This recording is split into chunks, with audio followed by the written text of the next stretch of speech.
Hey everyone, it's Linda from Colourwerx Designs and welcome back into week number 2 of the All Stacked Up QuiltAlong. This week is all about pairing up all your fabrics and then sewing 3 identical blocks from each one of those fabrics. By now you should have all of your fabrics pre-cut and have a good idea of which fabrics you want to pair together with the other fabric.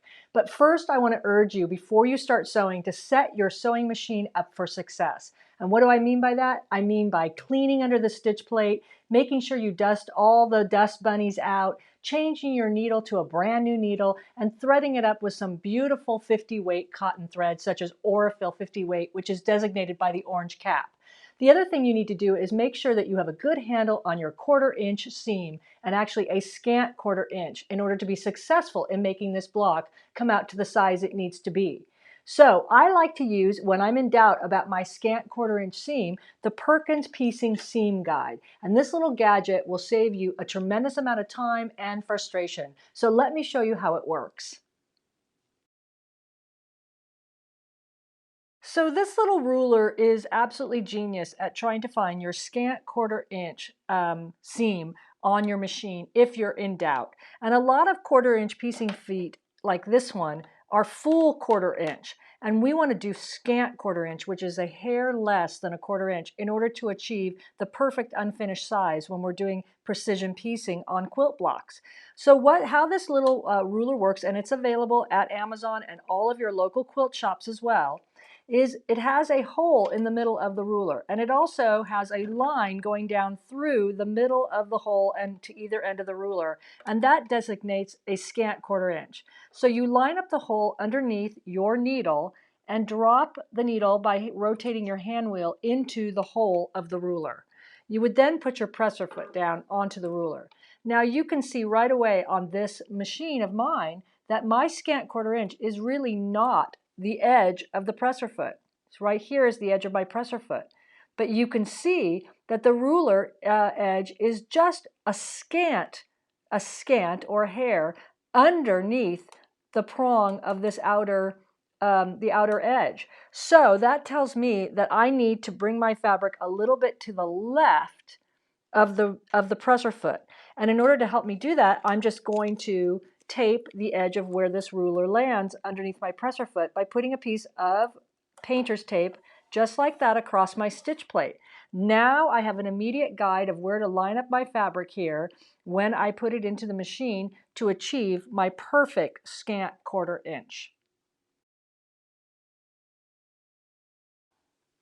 Before we start piecing the All Stacked Up block, I just wanted to offer a little tip about pairing up fabrics and let you all know that you can remix or repair your fabrics up before you start piecing the blocks.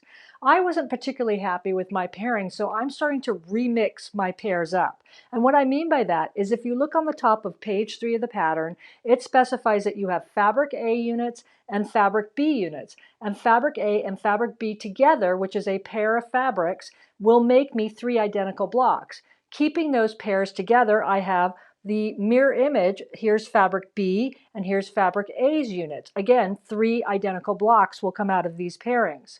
So I would have 6 blocks, one being the mirror image of the other, with this particular pair of fabrics.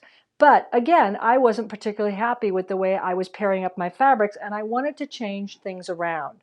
And you can do that too. So for instance, here I've got my yellow units. I'm not really happy with the green being paired up with this yellow right now. So if I replace these units down here, this A group, with a different color of A groups, I'm okay. So if I bring in my lime green here, which I like much better, and that now is my A group, and this is my B group, I've now created a new pair of fabrics, and I'm going to get 3 identical blocks out of this one pair of fabrics. Again, the same can be over here. I can take away the B group if I'd like, and maybe replace it with, I don't know, an orange.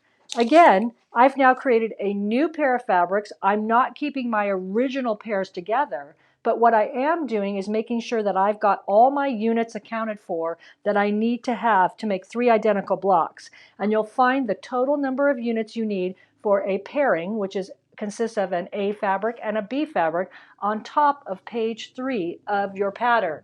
Once you get ready to start piecing your blocks together and you've decided on all of your pairings, you're going to need to add 2 squares of background fabric. Again, I'm using the My Favorite Things fabric coming from Sassafras Lane, and I've decided to use their neutral fabrics in their collection, these low volume prints, and I'm kind of doing a scrappy background. So now I'm ready to start piecing all of my beautiful blocks together. So I'm ready to begin piecing my all stacked up blocks, and the first step, as it says at the bottom of page 3, is to make half square triangles from the squared units. So I've got my background fabrics here, and I've marked a diagonal line like the pattern has said, and I'm going to pair them up with the colored fabrics here in my first pairing of fabrics, and I'm going to take these over to my machine and stitch a 1/4 inch seam down to either side of that drawn diagonal line. Okay, I've stitched to either side of the drawn diagonal line. I'm going to cut these apart.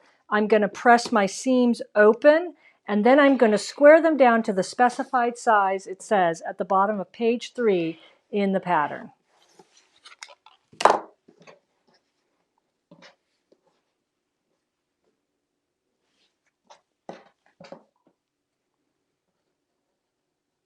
To square down each half square triangle, use your square ruler.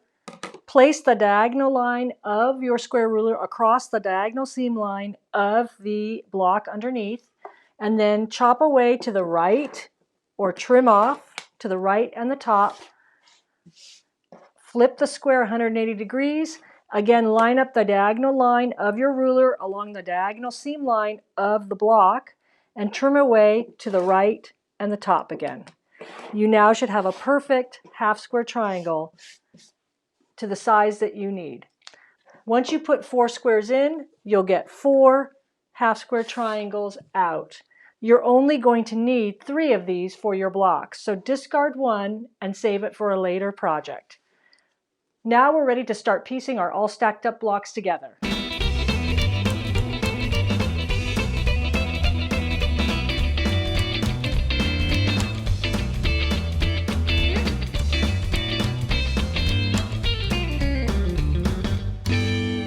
So that is it for week number 2. Have fun and go forth and piece all of your all stacked up blocks this week. Until then, I will see you next week for week number 3, where we're going to put it all together. Have a great week, everybody. Happy Colourwerx quilting to you all, and we'll see you next week for week number 3, our final week of the All Stacked Up Quilt Along.